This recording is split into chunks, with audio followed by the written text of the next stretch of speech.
des gens qui vont venir de domaines différents. On va avoir des avocats, on va avoir des spécialistes de la restructuration, on va avoir des financiers. Et tous ces gens-là sont en train de construire quelque chose qui n'existe pas aujourd'hui.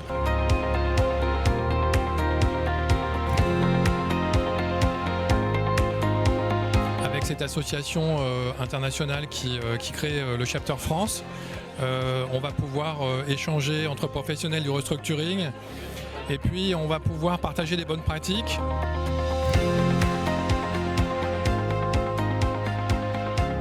On est vraiment dans une association qui comble un besoin.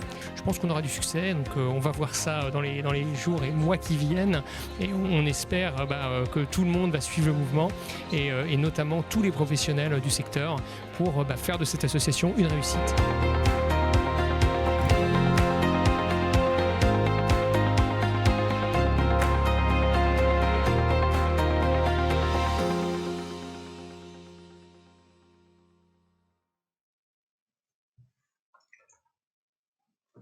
Bonjour à toutes et bonjour à tous et bienvenue à ce 4e TMA Talk. Nous recevons aujourd'hui Dominique Gaillard, président de France Invest, de l'Association française du capital investissement, avec qui nous traiterons entre autres des questions de refinancement de nos PME en cette phase de sortie de crise qui s'annonce.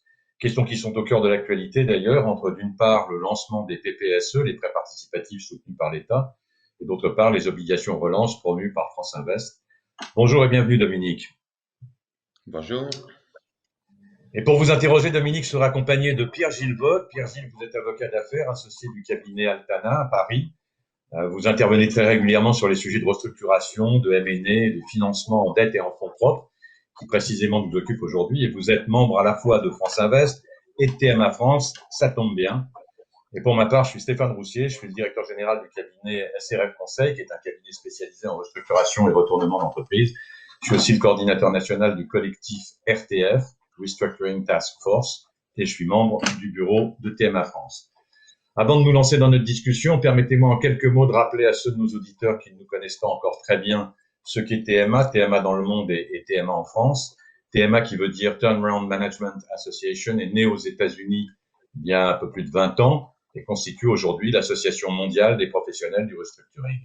Elle réunit 12 000 membres qui figurent tous les métiers et les pratiques du restructuring à travers le monde, aux États-Unis, en Asie, en Europe, et ce au travers d'un réseau de 52 bureaux. En Europe, TMA est présente dans 12 pays, dont la France, depuis un peu plus d'1 an. TMA France étant la plus jeune des entités de TMA en Europe. TMA France est une association à but non lucratif qui réunit déjà une 60aine de membres, avocats, administrateurs judiciaires, métiers du conseil, métiers du chiffre, fonds d'investissement, autour d'une mission statement qui est de fédérer la communauté des professionnels engagés pour la préservation, la prévention et le retournement des PME, des ETI et des groupes français et internationaux. Encore un mot sur l'actualité de TMA avant de nous lancer. Nous sommes heureux d'avoir récemment accueilli quelques nouveaux partenaires, dont Delville Management, qui est un spécialiste du management de transition et qui est sponsor officiel de TMA France. Autre sponsor officiel de TMA France, le cabinet Deloitte, qui nous a rejoint récemment. Et enfin, Advancy, qui est un spécialiste du conseil en stratégie, qui nous a rejoint en qualité de sponsor ami. Et je crois pouvoir annoncer qu'un accord a été signé très récemment avec une banque majeure du restructuring qui devrait sous peu rejoindre la dynamique de l'association en qualité de sponsor officiel. Je voudrais enfin rappeler l'existence de notre site internet tmafrance.org ou tma-france.org, les deux fonctionnent, sur lequel vous retrouverez toutes les informations et l'actualité de TMA France, de TMA Europe et de TMA aux États-Unis. Voilà, une précision, tout au long de notre échange, nos auditeurs auront la faculté de pouvoir poser des questions en utilisant le chat. En fait, c'est le dernier picto à droite de la petite barre d'outils au centre de votre écran, au centre en bas de votre écran, et nous répondrons aux questions en fin d'intervention. Voilà, les présentations étant faites, tout cela étant dit, nous allons pouvoir démarrer. Et donc, comme je le disais, bienvenue Dominique. Vous êtes depuis juin 2018 le président de France Invest, l'association française du capital investissement. Vous avez débuté votre carrière en 86 chez Péchinet comme responsable de la R&D, puis comme directeur marketing et commercial de l'une des filiales du groupe Comurex. C'est en 90 que vous rejoignez le monde du capital investissement en intégrant Charterhouse France, dont vous avez été membre du comité exécutif. Et puis en 97, vous rejoignez Ardian, l'un des leaders européens du private equity, avec aujourd'hui 107 milliards de dollars sous gestion, dont vous avez dirigé les équipes de fonds directs et dont vous étiez récemment encore senior advisor. Et puis plus récemment encore, en fait, au tout début de ce mois d'avril, vous avez rejoint les équipes de CAPSA aux côtés de Christophe Cardelis-Sens, CAPSA étant l'un des spécialistes français de la dette privée et du capital développement. Et bien évidemment, CAPSA est membre de France Invest. Vous êtes diplômé de l'école polytechnique, de l'école des ponts ParisTech, vous avez fait un Master of Science à Berkeley, l'Université de Californie, et vous êtes diplômé de l'Institut d'administration des entreprises de Paris. Sacré parcours. Pour débuter notre échange, Dominique, peut-être pourrions-nous commencer par une brève présentation de France Invest, l'association française du capital d'investissement, dont vous êtes le président. Mais d'abord, merci pour ce petit panégyrique. France Invest. Alors, France Invest, c'est, comme vous l'avez dit, c'est l'association des acteurs du capital d'investissement. Membres actifs, c'est-à-dire ceux qui investissent dans les sociétés. Membres associés, c'est ceux qui sont dans notre écosystème, des cabinets d'avocats, des cabinets d'audit, des cabinets de RH, etc. C'est aujourd'hui 374 membres actifs. Donc, la communauté du capital d'investissement, c'est quelque chose d'assez massif en France. Au début de mon mandat, il y avait 312 membres. Vous voyez une communauté aussi qui est en pleine expansion. On pourra en reparler tout à l'heure. Des acteurs membres de France Invest sont actionnaires dans environ 8000 sociétés françaises. Et ça va du stade du capital risque, du seed capital, du capital développement, du capital transmission, buyout, du retournement, de l'infrastructure et de la dette privée. C'est toutes ces différentes stratégies qui sont représentées au sein de France Invest. Et France Invest, c'est une organisation de lobbying, bien sûr, pour favoriser côté législatif et côté fiscal la façon dont nous pouvons faire notre métier. Mais c'est aussi un vecteur de communication vis-à-vis de nos membres et vis-à-vis de l'extérieur. Un certain nombre de préjugés, on l'a dent dure vis-à-vis des fonds. On peut servir assez souvent de bouc émissaire, et donc un des rôles de l'association, c'est aussi de montrer que on est une pierre angulaire de l'écosystème de l'industrie française et qu'on aide les PME et les ETI à progresser plus vite, à des accélérateurs de croissance. Et donc, on n'est pas des méchants financiers suceurs de sang et metteurs de dettes sur les frais des épaules des sociétés dont on nous affuble parfois. Eh bien, je vous propose de faire un rapide survol pour débuter du marché du capital développement en France dans le contexte de la crise Covid. Et en fait, est-ce que la crise Covid, est-ce que cette crise a modifié substantiellement les chiffres du capital développement en France en matière de fonds levés versus 2019, en matière de fonds investis, en matière de nombre d'opérations, etc. Je pense que d'abord, on peut dire en introduction de cette petite question que les acteurs du capital investissement ont fait le job en 2020. On aurait pu penser que pendant la crise, ils posent un peu le crayon, ils attendent de voir comment les choses évoluent avant d'être actifs. Ça n'a pas été du tout le cas. Je ne vais pas vous abreuver de chiffres, mais l'année 2019 avait été une année fantastique en termes de levée de fonds et d'investissement. Et bien 2020, par rapport au chiffre 2019, c'est une érosion d'environ 7 à 8% suivant les indicateurs. Alors, quelques chiffres, effectivement. En 2019, c'est 30 milliards 8 qui ont été levés auprès d'investisseurs, dont 23 milliards environ, 22 milliards plus exactement en capital investissement et 9 milliards en infrastructure. Eh bien, en 2020, ce chiffre de 30 milliards est passé à 23 milliards, dont 18 milliards en capital investissement et 5 milliards en infrastructure. Donc, il y a eu moins de levées en infrastructure proportionnellement que sur le capital investissement. Si je parle des montants investis cette fois-ci, eh bien, sur le capital investissement, on est passé simplement de 19 milliards 3 à 17 milliards 8. Donc, vous voyez une petite réduction, et l'argent qui a été investi surtout en cash in dans notre jargon, c'est-à-dire dans les sociétés, plutôt que de rémunérer des actionnaires sortants. Donc là encore, on peut dire que on a joué le jeu pour soutenir l'économie française à travers nos actions. Et en nombre d'entreprises, 2314 entreprises soutenues en 2019, 2027 en 2020. Vous voyez, donc une petite érosion aussi d'environ 10%. Voilà, sorties à peu près au même niveau que l'année dernière, environ 1300 entreprises dans lesquelles les fonds sont sortis du capital. Et puis, et j'anticipe peut-être sur votre question suivante, c'est une plus forte pondération de l'argent levé provenant d'acteurs français. Mais je vous repasse la parole. Oui, merci Dominique, bonjour à tous. Justement, une question sur l'aspect international qui intéresse TMA en tant qu'organisation internationale. Quelle est la part des LPs étrangers dans ces investissements? Est-ce que vous avez des statistiques sur ces flux venant d'étrangers dans le capital investissement? En fait, sur une longue période, la proportion d'investisseurs étrangers a augmenté régulièrement, jusqu'à atteindre sur les 3 dernières années, jusqu'en 2019, environ 50%. 50% étrangers, 50% France. C'est une des raisons pour lesquelles il y a plus d'investisseurs étrangers, c'est que l'image de la France c'est quand même bien améliorée auprès des investisseurs institutionnels, surtout à partir de 2017. Et puis, étonnamment, en 2020, ce pourcentage de 50% d'investisseurs étrangers est passé simplement à 37%. Pourquoi il y a eu cette réduction? C'est parce que je pense que c'est la commission de 2 ou 3 éléments. La première, c'est que la BPI a joué son rôle en fonds de fonds d'investisseurs, de soutenir les fonds qui se lançaient dans une période de fundraising plus difficile, puisque c'est plus difficile d'avoir accès aux investisseurs internationaux à cette période-là. Et donc, la surpondération de la BPI dans le pourcentage des fonds levés a été plus importante sur 2020.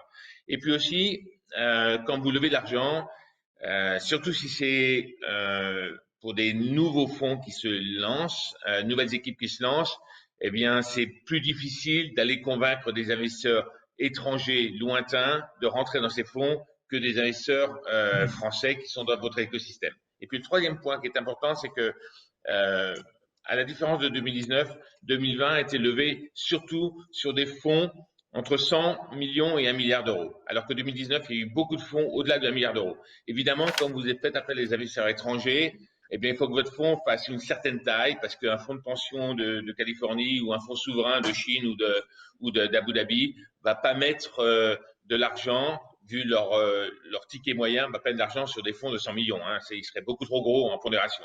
Donc, moins vous avez de gros fonds levés, plus vous avez d'acteurs français ou d'investisseurs français dans ces fonds-là. Donc, la diminution relative des gros fonds levés en 2020, que ce soit en infrastructure ou en capital d'investissement, a surpondéré la part française du côté des investisseurs. Mais je pense que dès 2021, je sais qu'il y a pas mal de gros fonds qui se lèvent à nouveau, parce qu'il y a des cycles.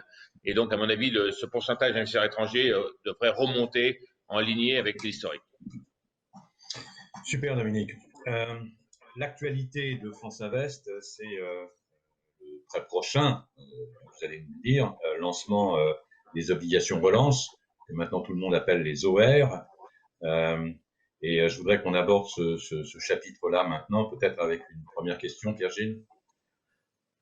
Oui, Stéphane, oui, donc une première question qui nous permet toujours de faire une comparaison entre la France et l'étranger, nos partenaires internationaux. Et donc, en termes de fonds propres, est-ce que, comme le président du tribunal de commerce de Paris, M. Netter, que nous recevions il y a quelque temps, vous pensez que les entreprises françaises souffrent d'un déficit de fonds propres pour financer leur développement et corrélativement d'un excès d'endettement?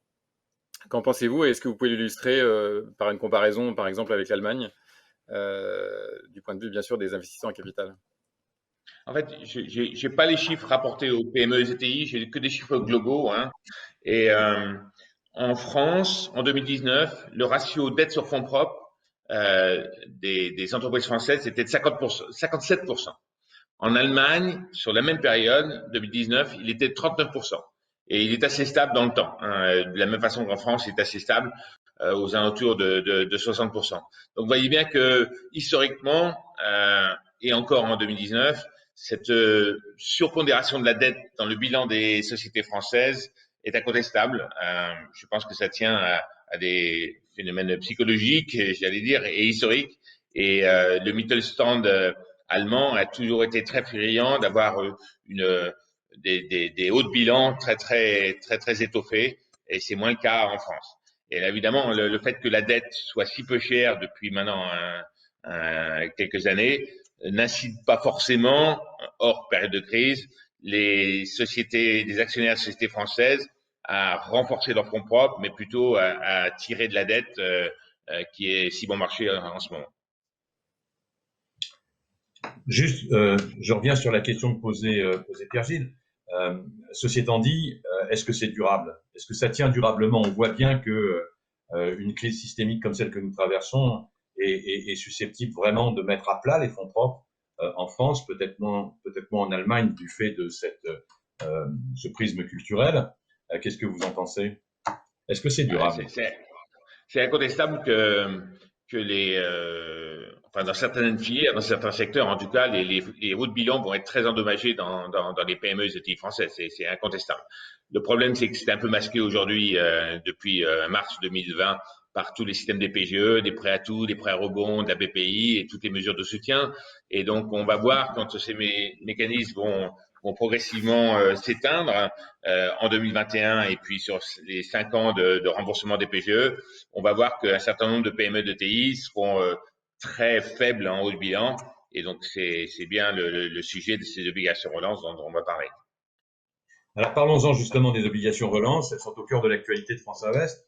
Est-ce que vous pouvez, en quelques mots, on a tout un tas de questions évidemment sur les aspects techniques des OR, mais est-ce qu'en quelques mots, vous pouvez déjà nous rappeler le mécanisme Bien sûr. Et en fait, on a commencé à y travailler dès avril 2020, donc ça va faire presque un an, hein, donc c'est une gestation assez longue. Et cette réflexion a été entérinée par le Trésor et par Bercy en septembre, puisqu'elle faisait partie du plan de relance de 100 milliards qui a été annoncé par Bruno Le Maire le 3 septembre. Et cette analyse, elle tient au fait que nous pensions que pour tous les projets d'investissement qui avaient quelquefois été mis en bas de la pile des priorités pour les patrons de PME de TI, eh bien, si on voulait les voir revenir en haut de la pile, on avait besoin d'aider les sociétés à travers un mécanisme non dilutif en capital, pour ne pas donner leur sentiment qu'on rentrait par effraction à leur capital à un moment où les valorisations étaient forcément à la baisse à cause de la crise. Eh bien, grâce à ces renforcements de haut de bilan en quasi-fonds propres, on espère, c'est tout le pari de ces deux mécanismes, prêts participatifs et obligations relance, on espère que ces projets d'investissement vont revenir en haut de la pile. Donc, il ne s'agit pas du tout, ces deux mécanismes ne sont pas là pour aider les canards boiteux qui étaient déjà des canards boiteux avant la crise de survivre de façon, je dirais, artificielle. Hein.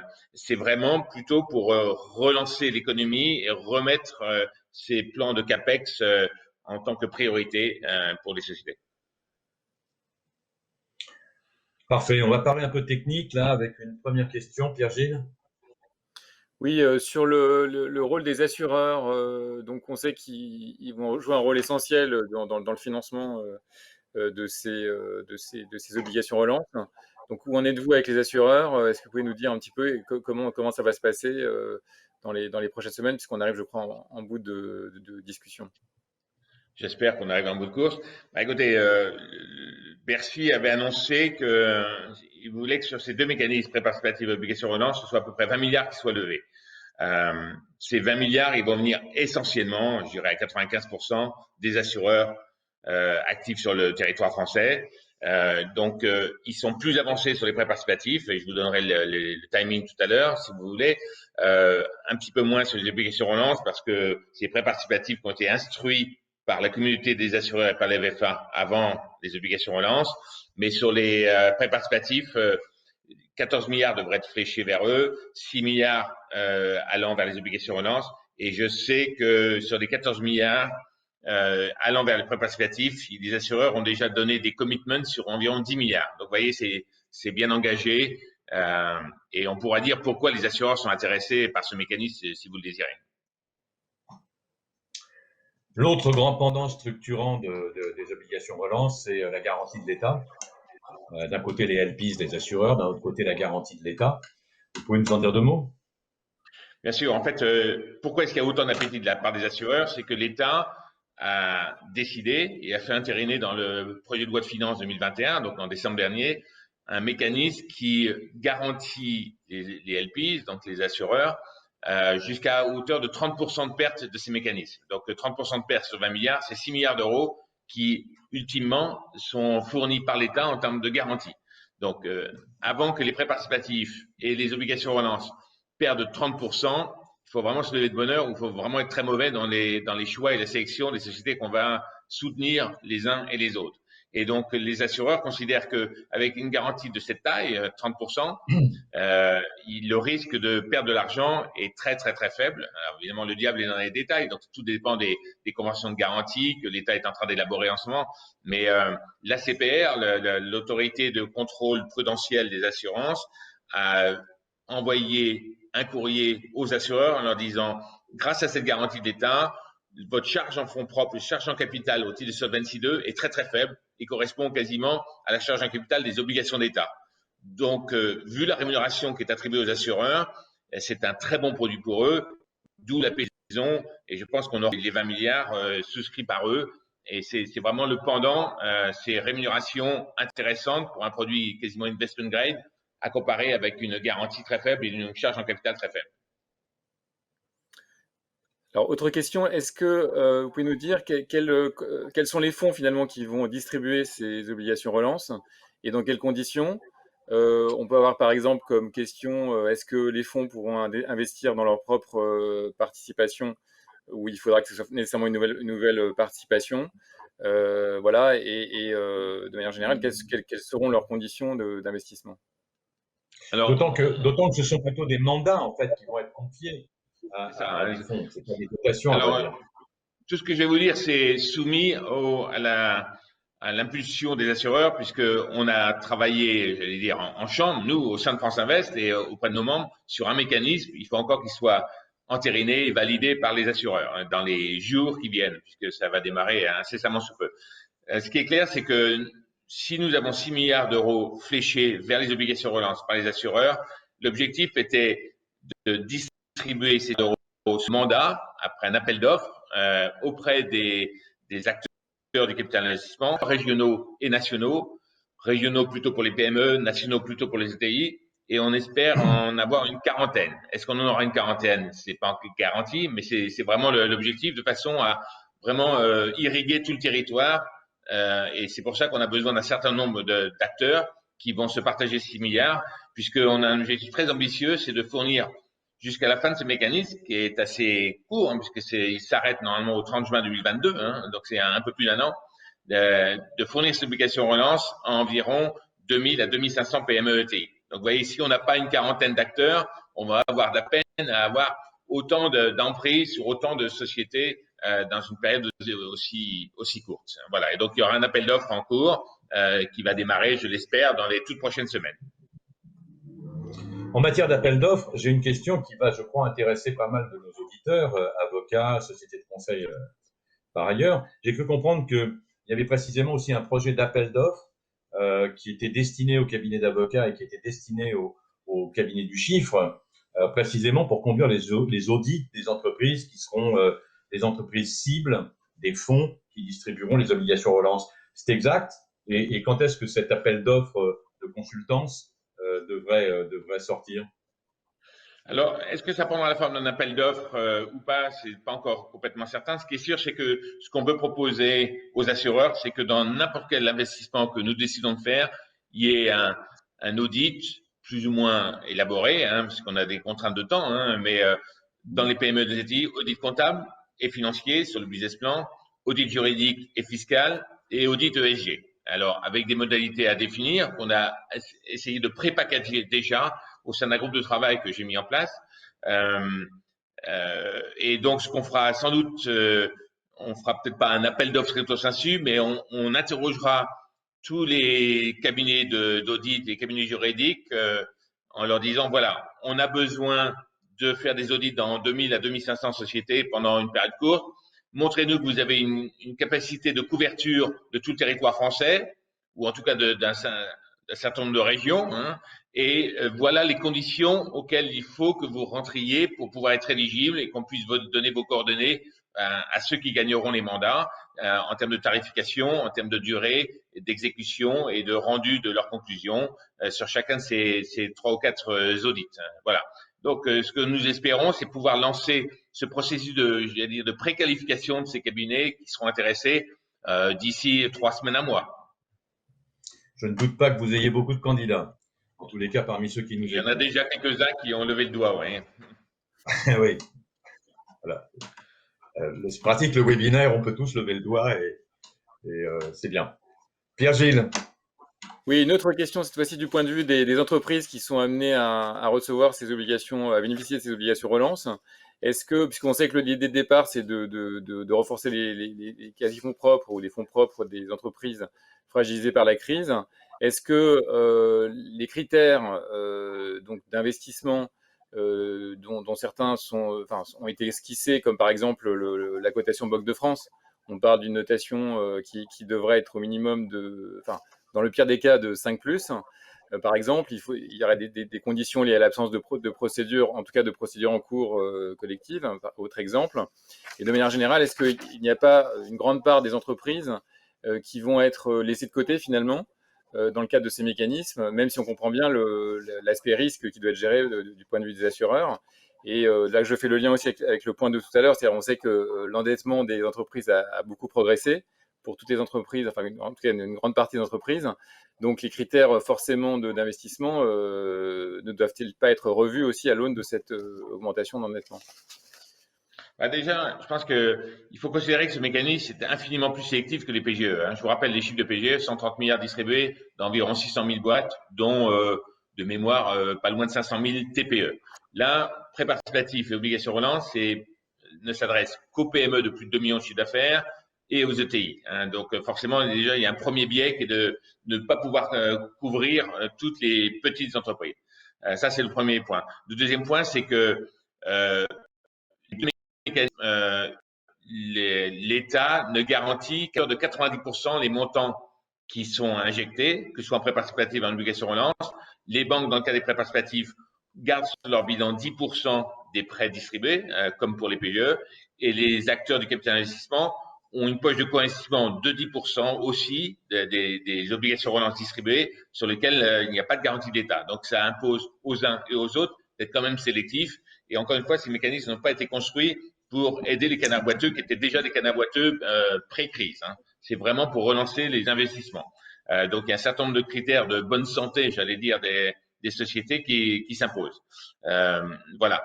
Est-ce que ce sera à peu près le même type de sélection ou de sélectivité pour les prêts participatifs et pour les obligations relance? Les critères de notation FIBEN Banque de France sont les mêmes et je pense que les assureurs, de la même façon qu'ils ont imposé qu'il y a un certain pourcentage maximum par secteur d'activité, par exemple, je sais pas, l'aéronautique ne peut pas représenter plus de X% des prêts participatifs qui vont être distribués, j'imagine qu'ils vont nous imposer le même type de pourcentage maximum d'exposition à une verticale ou un secteur pour les obligations relance de la même façon.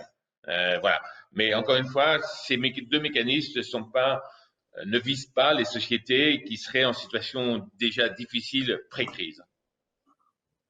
Ok. Dominique, quand on parle d'obligations, en général, on pose incidemment la question de la valorisation des entreprises. En l'occurrence, c'est de l'obligation sèche, enfin a priori. Donc, il n'y a pas de problème de valorisation. Non. En fait, pour deux raisons. Par rapport à notre schéma initial, on a supprimé ces problématiques de valorisation. D'abord parce que l'État, très clairement, nous a dit, nous ne voulons pas qu'à travers la garantie de l'État, si elle s'applique, nous devenions actionnaires de sociétés, de PME et de TI françaises. Il ne s'agit pas de nationaliser toute une série de sociétés. Donc, nous avions prévu initialement des ORA ou des OC, et on a supprimé ça pour les transformer en obligations sèches, de façon effectivement à ce que ce ne soit à aucun moment, soit immédiatement, soit à terme, dilutif et favorise une entrée au capital de cette façon-là. Et puis la deuxième raison qui nous a poussé à faire des obligations sèches, d'ailleurs pour lesquelles il y aura des contrats standards qui ont été rédigés par nous et qui s'imposeront à toutes les sociétés qui voudront en bénéficier, c'est aussi la rapidité, parce que encore une fois, nous voulons faire des investissements de 2000 à 2500 PME ETI en un temps très court, et donc si on rajoute aux audits et la discussion avec les dirigeants sur leur business plan, sur leur stratégie, des discussions de valorisation, jamais on arrivera à avoir cette volumétrie d'investissement parce que ça nous prendrait beaucoup trop de temps unitaire.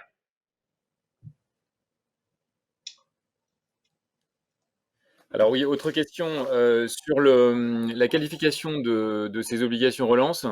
Est-ce qu'on est certain que ces obligations vont être considérées comme véritablement des quasi-fonds propres du point de vue des commissaires aux comptes, donc lorsqu'ils auront établi leur rapport, alors du fait que ce sont des obligations subordonnées, et bien sûr avec un remboursement, une échéance de remboursement lointain, est-ce que c'est un point qui a été vu avec les commissaires aux comptes d'ores et déjà?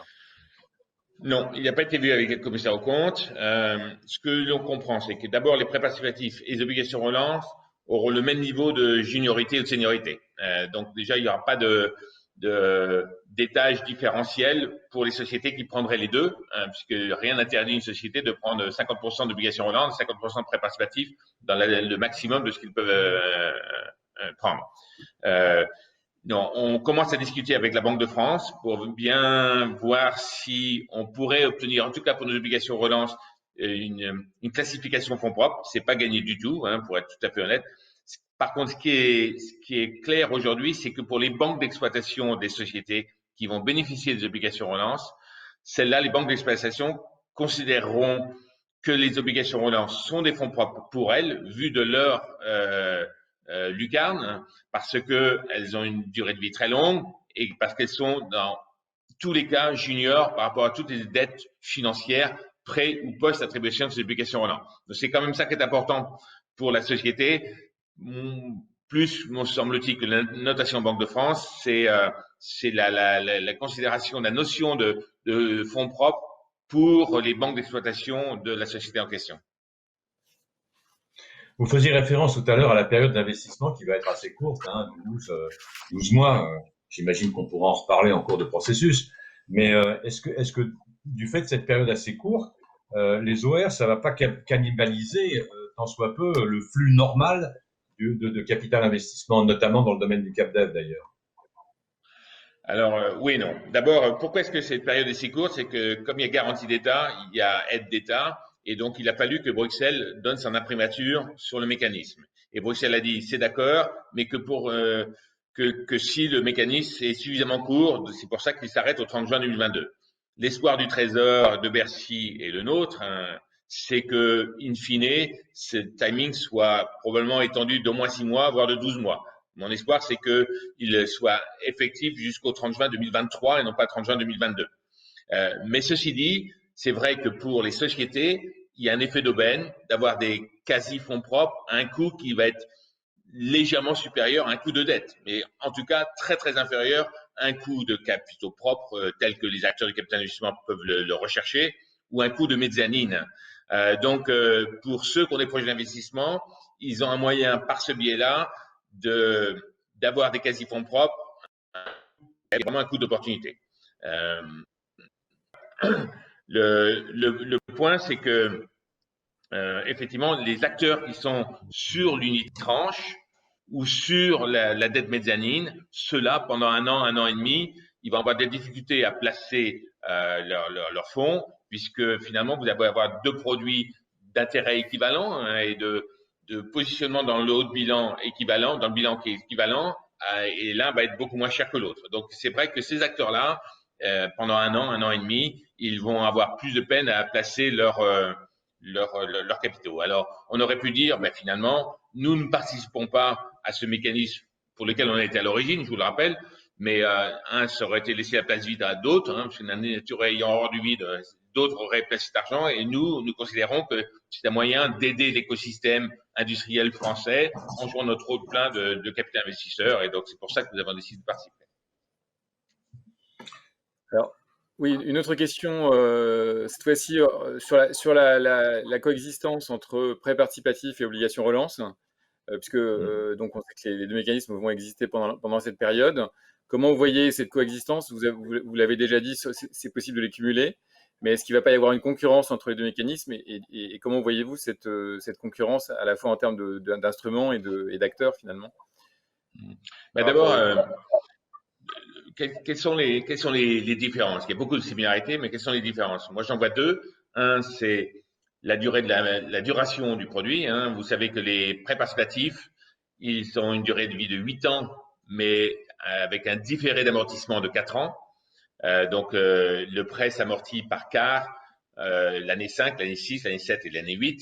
Et pourquoi ce différé d'amortissement de 4 ans? C'est simplement parce que les banques ont trouvé que c'était judicieux d'avoir une ponction sur les cash flows des sociétés aidées qui soit concentrée sur le remboursement des PGE entre l'année 1 et l'année 4. Et puis à partir de l'année 5, non, les PGE sont remboursés. Et donc cette ponction sur les cash flows vient sur les prêts participatifs. Nous, dès le départ, nous avons décidé que les obligations relance auraient aussi une durée de vie de 8 ans, mais elles seraient remboursables in fine simplement. Donc pendant les 8 ans, les sociétés vont payer que les intérêts cash annuels sur ces obligations relance. Donc pour celles qui ont des projets de cash flow, de CAPEX, eh bien elles peuvent affecter ces CAPEX, soit rembourser leurs prêts précédents, mais surtout à financer ces projets d'investissement. Donc ça, c'est le premier différentiel. Le deuxième, c'est que les banques ne sont pas équipées, n'ont pas les équipes pour suivre les sociétés et les aider dans leur projet de développement une fois qu'elles ont distribué les prêts participatifs. Nous, c'est notre savoir-faire, on le fait dans 8000 entreprises en France aujourd'hui, et donc nous pensons que quand on apportera des obligations relance à une société, on leur apporte bien plus que de l'argent, qui est finalement une commodité assez disponible par les temps qui courent. Et donc, ce qu'on veut prouver à ces sociétés, c'est qu'on leur apportera de l'argent à long terme, 8 ans, mais aussi de l'ESG, de la digitalisation et une capacité de rebond et de croissance externe bien améliorée par rapport à ce qu'ils pourraient faire tout seuls, parce que c'est notre métier, on le fait ça depuis 20, 30, 40 ans. Et donc, c'est notre souhait aussi d'aider ces boîtes-là à progresser sur un chemin de rebond puis de relance avec ce qu'on sait faire, c'est-à-dire l'approche de cibles complémentaires qui peuvent venir agréger les sociétés qu'on va aider dans une période où la consolidation va certainement jouer à plein. Voilà. Donc, certes, nous allons être un peu plus chers, un peu moins de 1% de différence de taux d'intérêt, mais pour ce un peu moins de 1% de taux supplémentaires, les sociétés vont bénéficier d'une duration plus longue et de tout l'appui que les acteurs de capitalisation, dont c'est le métier, pourront leur apporter pendant les 8 ans du contrat. Merci Dominique. Vu pour les obligations relance, je voudrais qu'on aborde un autre sujet qui est le segment du capital retournement dans le marché du capital investissement en France. Pierre-Gilles. Oui, Dominique, alors une question qui paraît très importante de ce point de vue-là, c'est finalement on sait qu'il y a relativement peu d'acteurs du capital retournement et qu'à France Invest, ça représente vraiment une part très, très peu significative. Mais on sait aussi que certains acteurs traditionnels sont quand même présents, en tout cas dans certaines opérations plus ou moins de retournement. Donc, de manière générale, du point de vue des investisseurs en capital, y compris classiques, qu'est-ce que vous voyez comme frein à l'investissement dans des entreprises ou des sociétés en difficulté, même du fait simplement de la dette? Est-ce qu'il y a des freins réglementaires, d'autres freins, les règlements des fonds? Est-ce que c'est culturel? Est-ce que vous pouvez nous en dire plus sur ce sujet? Je pense que on pourra parler des freins réglementaires, surtout que la réglementation est en train de changer, mais je pense que c'est plutôt des freins de savoir-faire. C'est pas du tout la même chose d'être dans une équipe qui fait des achats des sociétés in bonis tous les jours, sous forme de capital transmission, capital risque, qui sont des techniques bien spécifiques. Pour ce qui est du capital retournement, il faut avoir des très expérimentés. Vous pouvez pas demander à une équipe avec 3 stagiaires et 2 analystes de faire le boulot correctement pour faire du capital retournement. Et historiquement, il y en avait quelques-unes sur le marché français, des équipes françaises. Et puis, pour des raisons qui varient de l'un à l'autre, les 4 ou 5 équipes qui étaient actives depuis une vingtaine d'années ont quasiment toutes soit arrêté, soit changé de focus, soit investissent très très peu, font une opération tous les 2 ans, tous les 3 ans.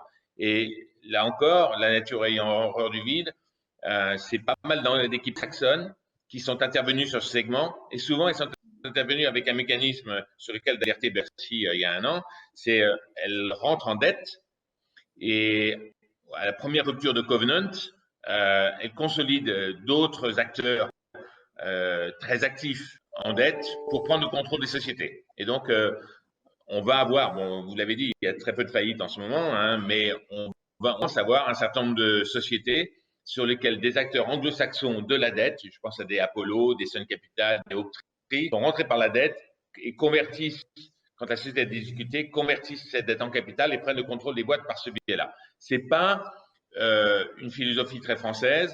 Et en plus, en France, les acteurs banquiers ont une horreur prononcée pour devenir actionnaires des sociétés par le biais du nantissement des gages qu'ils ont sur les titres d'une société à laquelle c'est de l'argent. Mon souhait aujourd'hui, c'est effectivement d'essayer de régénérer, enfin de faciliter la renaissance d'un certain nombre d'équipes françaises de retournement. Je pense qu'il y a des compétences, mais il faut les fédérer, et il faut leur faciliter le travail de levée de fonds, parce qu'effectivement, les taux de retour sur investissement des acteurs du capital investissement, historiquement, n'ont pas été parce que l'environnement est ce qu'il est, parce que peut-être il y en avait quelques-uns qui n'avaient pas les qualités requises pour bien faire ce métier-là. Et puis un assureur, il préfère investir dans un fonds de capital transmission, de LBO, qu'un fonds de capital retournement sur lequel les taux de casse restent importants. Donc on peut faire une très bonne affaire sur 2 ou 3 dossiers et puis perdre tout son argent sur 5 autres. Donc le risk-reward pour un investisseur institutionnel du retournement est moins simple que sur le capital transmission, d'où ses faiblesses. Et puis en plus, se rajoute effectivement le changement de la directive européenne sur lequel les Français sont interrogés, qui va faire, si j'ai bien compris, mais vous êtes plus spécialiste que moi là-dessus, une espèce de Chapter 11 à la française, qui va donner plus de pouvoir aux créanciers et moins aux actionnaires, et donc là qui peut fragiliser effectivement l'apparition de nouvelles équipes qui interviendraient purement en capital immédiatement. Est-ce que France Invest a une stratégie ou une volonté dans ce domaine-là? Parce que tout ce que vous expliquez, Dominique, s'applique pas uniquement à la France. Le risque-reward est le même pour le marché américain, le marché anglais, enfin le marché anglo-saxon en général. Et pour autant, le capital retournement, il est infiniment plus structuré et développé que chez nous. Donc, est-ce qu'il y a une volonté, une dynamique, quelque chose qui pour régénérer ce segment-là? Parce qu'effectivement, il y a très très peu d'acteurs en France, quoi. Très peu d'acteurs. Mais je pense, je reviens sur les États-Unis. Bon, il y a des fonds de retournement purs, je pense à Platinum, je pense à Gorse Capital, etc., qui, eux, viennent comme les fonds français le faisaient historiquement. Mais l'essentiel du marché du retournement aux États-Unis se fait via des acteurs du type Apollo qui interviennent via la dette, qui rentrent en dette et convertissent en capital. Et c'est sans doute plus facile de gagner de l'argent sur un business model mieux compris, analysé via la réglementation Chapter 11 américaine pour ces acteurs-là que d'intervenir directement en capital en France en rachetant à la part du tribunal du commerce les actions d'une société.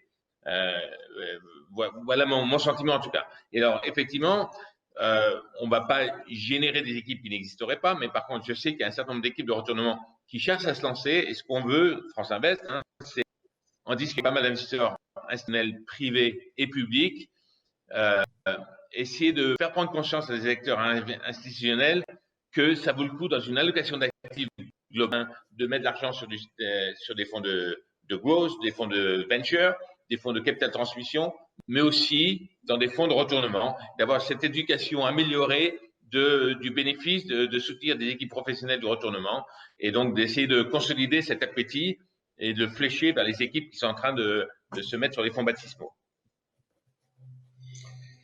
Très bien.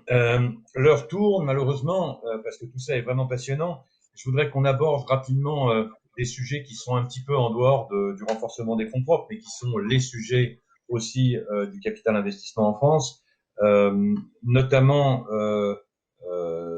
sur les SPAC, on en parlera tout à l'heure. Pierre-Gilles, je crois que tu avais une question. Oui, Dominique a commencé à en parler sur la directive précisément, sur la restructuration préventive, c'est le nom de la directive. Quelle est la position des investisseurs, enfin en tout cas de France Invest sur ce sujet, dont on sait que finalement, l'un des points majeurs, ça sera un rôle accru des créanciers au travers de la création de classes de créanciers, mais aussi et surtout une capacité accrue d'évincer les actionnaires en place, si c'est dans l'intérêt d'un sauvetage de l'entreprise, et de manière générale favoriser des plans de restructuration dits préventifs. Donc, quelle est la position de France Invest et plus généralement des investisseurs? C'est clair, on a très peu de membres qui sont acteurs de la dette et qui prennent le contrôle comme ça des sociétés par la dette. Et donc nous, c'est notre rôle de défendre les actionnaires en capital initial. Bon, je ne sais pas si on obtiendra gain de cause parce que cette directive européenne, elle existe, hein, et donc c'est plutôt une transposition plus ou moins forte dans le droit français de ce qui a été élaboré je ne sais pas si vous avez lu, il y a un article dans l'Express ce matin ou hier qui montrait que l'État y est très vigilant et qu'il avait nommé René Ricol pour essayer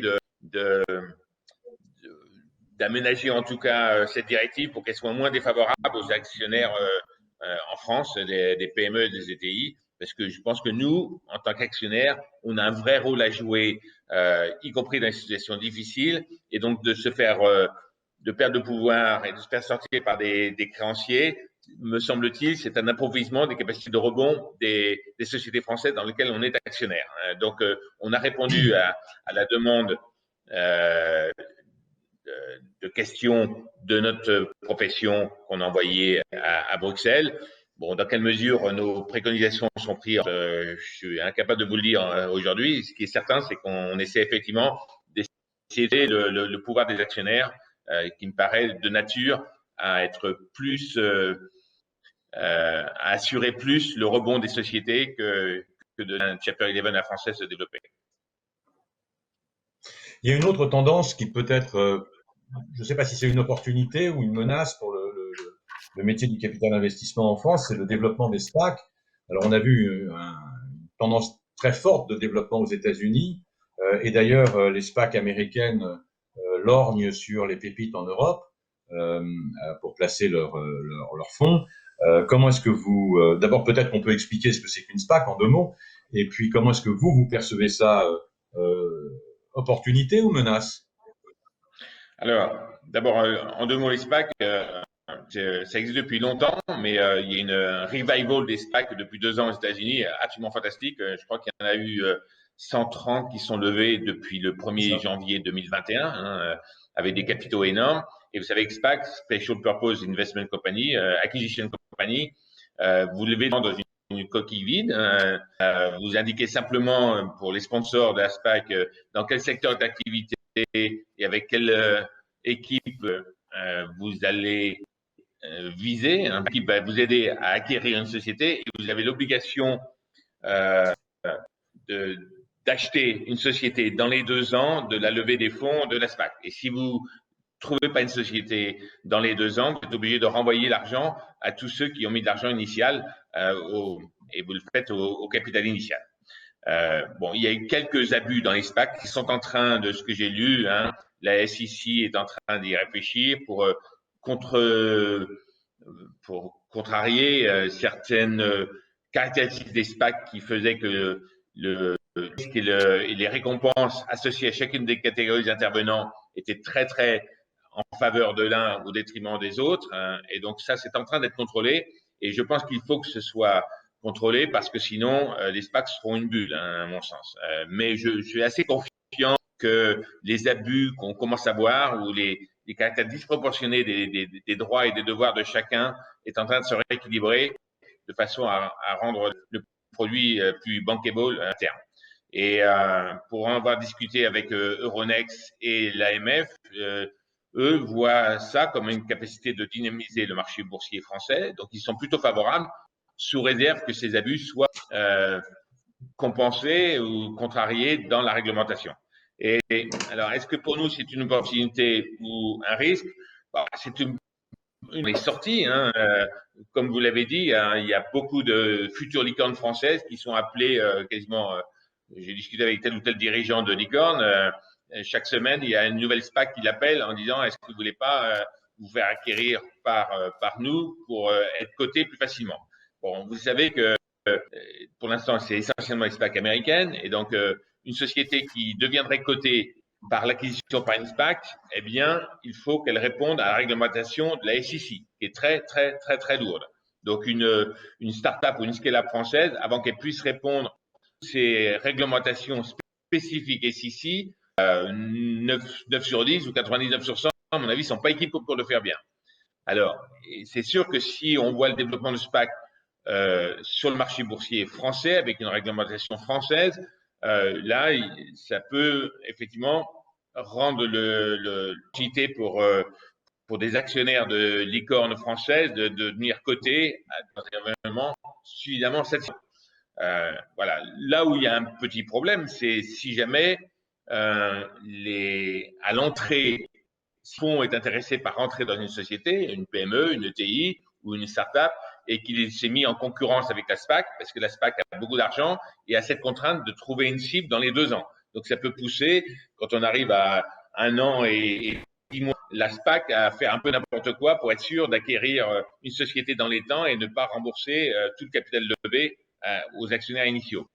Donc pousser à l'inflation sur les prix par ce biais-là. Donc ça dépend si vous êtes vendeur ou acheteur. Si vous êtes acheteur, vous risquez d'être en concurrence avec les SPAC et donc de souffrir de cette compte un peu artificielle. Si vous êtes vendeur, ça peut être une sortie. Ce qui m'étonne un petit peu, c'est que je comprends que la plupart des SPAC qui ont trouvé une cible dans les 2 ans ont plutôt racheté des boîtes de croissance pas forcément rentables dans l'univers de la tech, plutôt que de racheter des sociétés in bonis classiques dans des secteurs tout à fait classiques. Voilà. Est-ce que si ça se développe en Europe, est-ce que ce sera la même focalisation sur la croissance et la tech, ou est-ce que ça concernera toutes les sociétés? Je n'en sais rien. Merci Dominique de ces précisions. En fait, si je comprends bien, les SPAC, c'est une opportunité, si ça se développe en France, créer des SPAC françaises. C'est une menace si ce sont des SPAC américaines qui s'intéressent aux pépites européennes. Non, oui, non. De toute façon, pour l'instant, il n'y en a que 3 des SPAC françaises. Donc, je pense qu'il faut que l'AMF dise quel type de réglementation ou quel aménagement de la réglementation elle va imposer aux SPAC dans les mois prochains pour voir un démarrage plus fort de levée de SPAC sur le territoire français, me semble-t-il.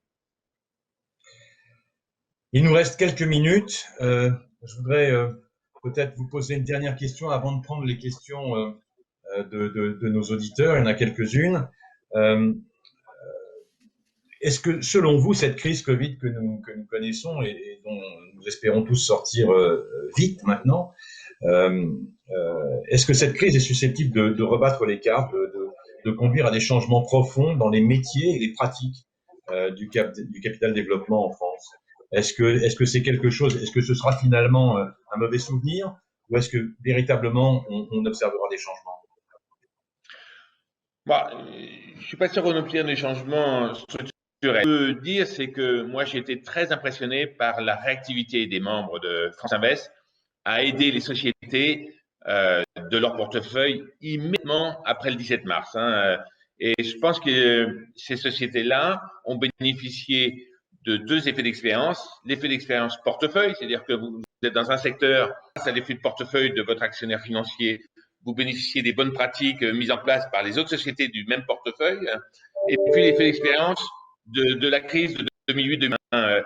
Les acteurs du capital investissement avaient été plus lents à aider les boîtes de leur portefeuille en 2008-2009. Cette fois-ci, l'expérience aidant, très, très, très vite, ils ont partagé les bonnes pratiques, ils ont mis les boîtes cap quand il fallait les mettre à la cap, ils ont aidé à négocier les PGE, les prêts à tout, négocier les chômages partiels, etc. Et donc, je pense que vraiment, les acteurs ont fait très vite le boulot qu'il fallait pour aider leur boîte. Alors, est-ce que ça va changer l'appréciation? On a fait un petit baromètre avec un auditeur en juin dernier auprès d'une centaine de patrons de PME de TI soutenus par les fonds ou familiaux. Et ceux qui étaient les patrons des boîtes familiales, eux, ils avaient, pour la plupart, avaient regretté de ne pas avoir un actionnaire financier à leur capital parce qu'ils s'étaient retrouvés souvent bien seuls à prendre des décisions difficiles. Et donc là, je pense que les lettres de noblesse de notre métier, qui aidaient les boîtes à croître plus vite, mais aussi à rebondir plus vite, ont joué et ont été perceptibles par le marché.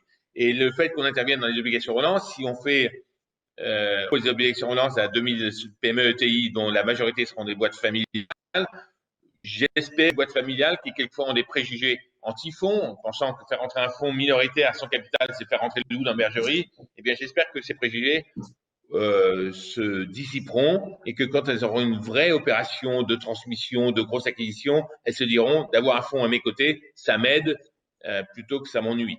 Voilà. Donc, ça, je pense que c'est un phénomène de long terme qui va jouer pour accroître notre marché. Bon, vous le savez aussi, tout ce qui a été digitalisation, plusieurs l'ont dit et mieux que moi, ils ont fait qu'ils auraient fait en 2 ans autrement. Hein. Donc, et ça a bénéficié aux boîtes de nos portefeuilles, puis aussi à tout l'écosystème français. Voilà. Maintenant, est-ce que il y aura des nouveaux types de financement? Est-ce qu'il va y avoir plus de fonds de dette? Est-ce qu'il va y avoir plus de fonds de capital investissement?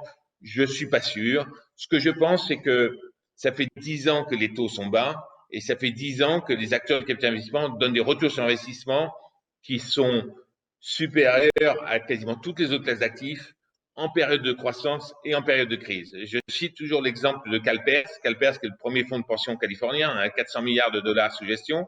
Eh bien, en 2007, ils avaient 7% de leurs 400 milliards en private equity. En 2011, à la sortie de la crise, on fait l'analyse de chacune des classes actives dans lesquelles ils étaient représentés, savoir celle qui avait le mieux résisté en termes de performance, en termes de volatilité. Et à la suite de cette analyse, ils ont arrêté d'investir dans les hedge funds et ils sont passés de 7 à 13% dans le private equity. Parce qu'ils ont vu que le private equity, les acteurs s'étaient retroussés les manches pour aider les boîtes de portefeuille qui avaient très peu de casse.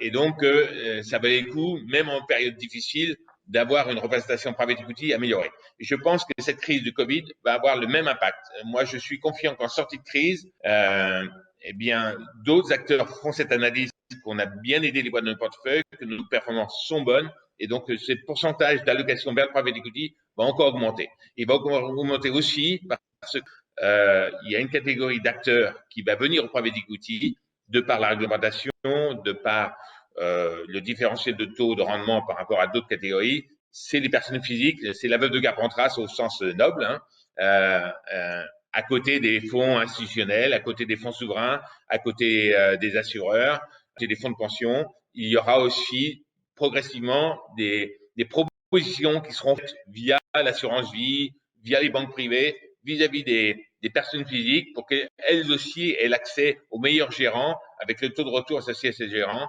dans les années à venir. En matière de tendance d'investissement, là on a vu les souscripteurs, mais en matière de tendance d'investissement, 2 mots sur l'ESS peut-être?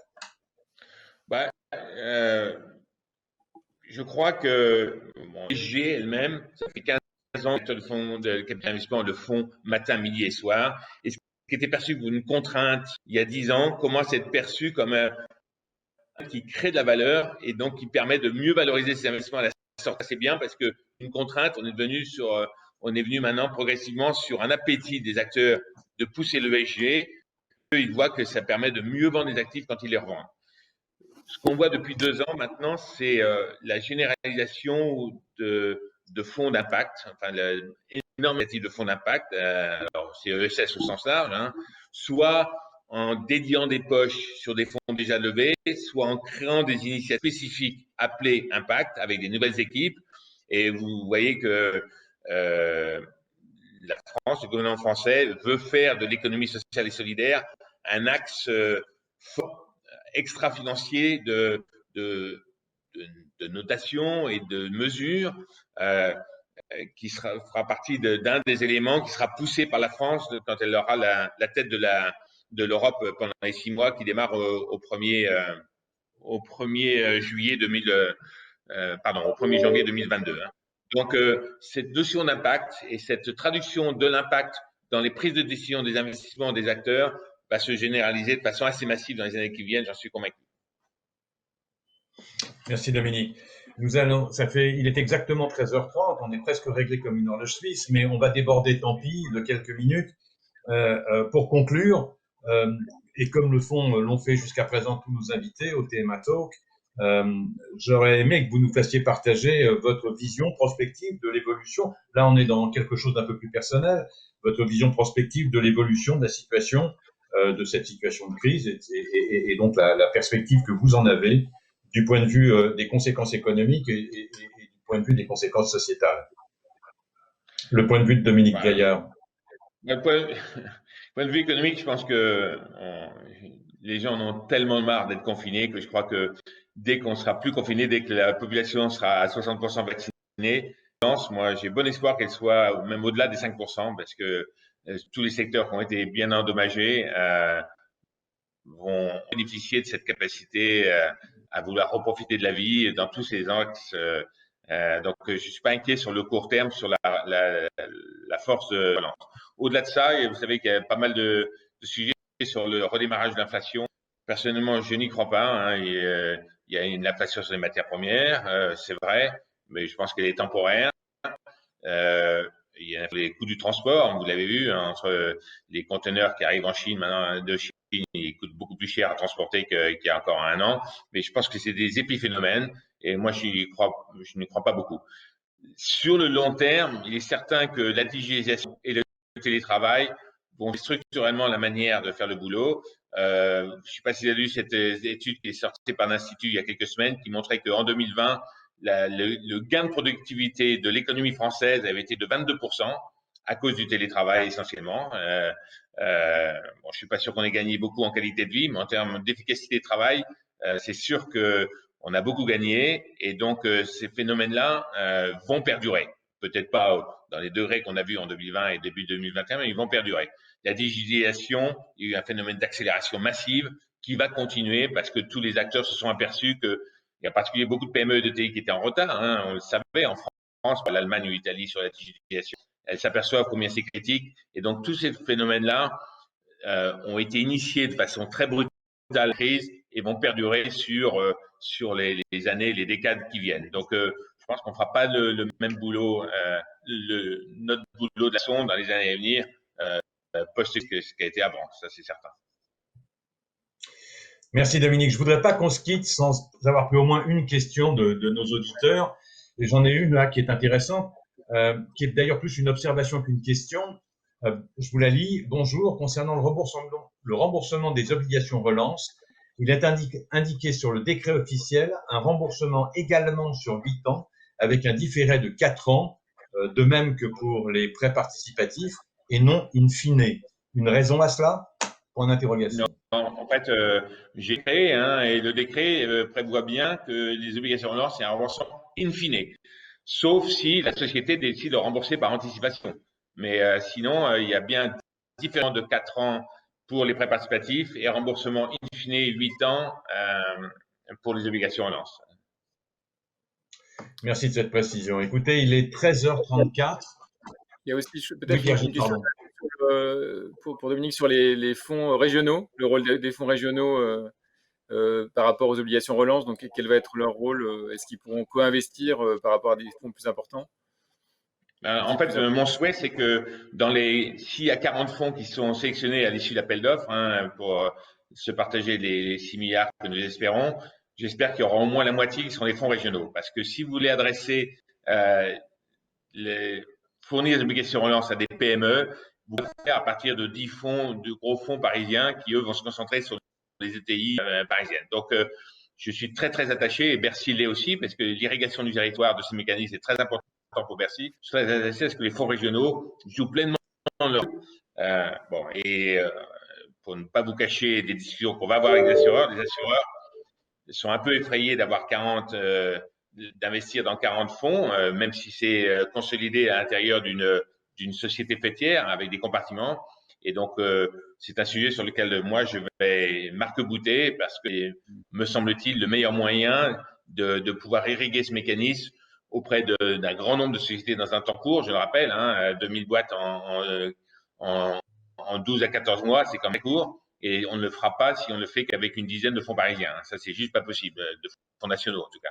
Donc, il faut absolument que les fonds régionaux pleins. Alors, certains pourront se mettre à plusieurs dans une région, de façon à avoir une force de frappe, une équipe dédiée, mais je veux qu'ils jouent leur rôle à plein dans ce mécanisme. Super. Écoutez, messieurs, je crois qu'on arrive au terme de notre discussion. Avant de nous quitter, je voudrais simplement dire à ceux qui nous écoutent que le prochain TMA Talk, le TMA Talk 5, aura lieu le 28 mai, que la thématique, c'est l'évolution des procédures et que nous réunirons un plateau d'administrateurs judiciaires, d'avocats spécialisés autour de cette thématique. Donc, rendez-vous le 28 mai, mais tout sera indiqué sur LinkedIn et par mail, comme nous avons maintenant l'habitude de le faire. Voilà. Dominique, un grand merci d'avoir consacré Merci à cette vous. heure à TMA et d'avoir joué le jeu de ce feu de questions. Voilà, c'était tout à fait intéressant, c'était vraiment clair, limpide et parfaitement intéressant. Pierre-Gilles, un grand merci d'avoir été mon complice sur ce plateau. Et messieurs, je vous donne rendez-vous à très bientôt. Bonne Merci, journée au revoir. et bon après-midi.